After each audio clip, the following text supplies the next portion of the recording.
Hello students, this is Dr. Faizan Mirza. We are discussing the structure of mitochondria here. We know that mitochondria is a double membrane bound organelle.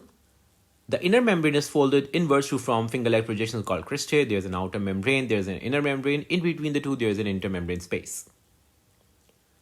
Finger-like projections are the infoldings of the inner membrane, and inside the mitochondria there is a fluid called matrix. There is a circular DNA.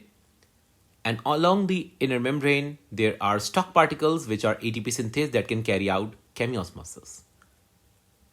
And through chemiosmosis, they produce ATP. Inside the matrix, there are 70S ribosomes present inside the mitochondria. If you magnify just this part of the mitochondria, this is what we see.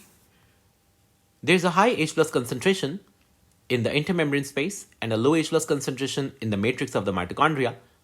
For ATP synthesis to occur, H plus ions, they go out from the intermembrane space, this region, to the matrix, down the diffusion gradient by facilitated diffusion through this protein channel, ATP synthase. This is not just a protein channel but an enzyme as well. So it couples the ADP and PI together to form ATP.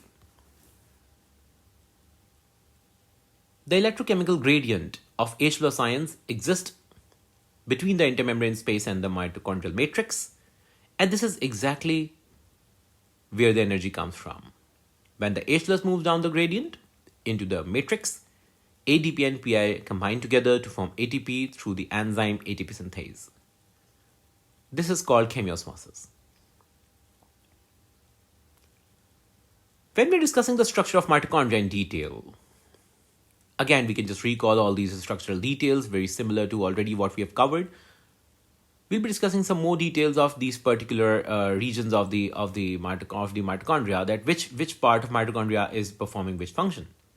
So the mitochondria is having an outer membrane and an inner membrane and the intermembrane space. The outer membrane is relatively more permeable because it is having membrane proteins called porins.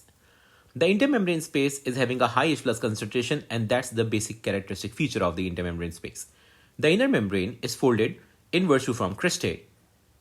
This membrane is less permeable as compared to the outer membrane. There are ATP synthase enzymes there, and electron carriers are located as well. Cristae, they increase the surface area for energy transduction. Energy transduction refers to conversion of energy from one form to another.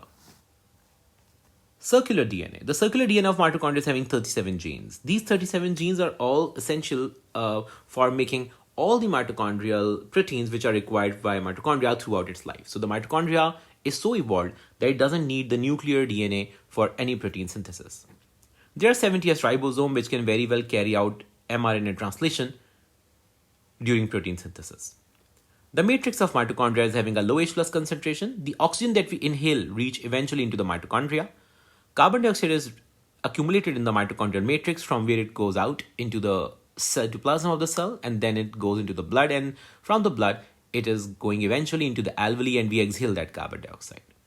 There are tRNAs as well in the matrix, and there are molecules and compounds such as pyruvate, fatty acids, Krebs cycle metabolites. They are also present in the matrix of the mitochondria.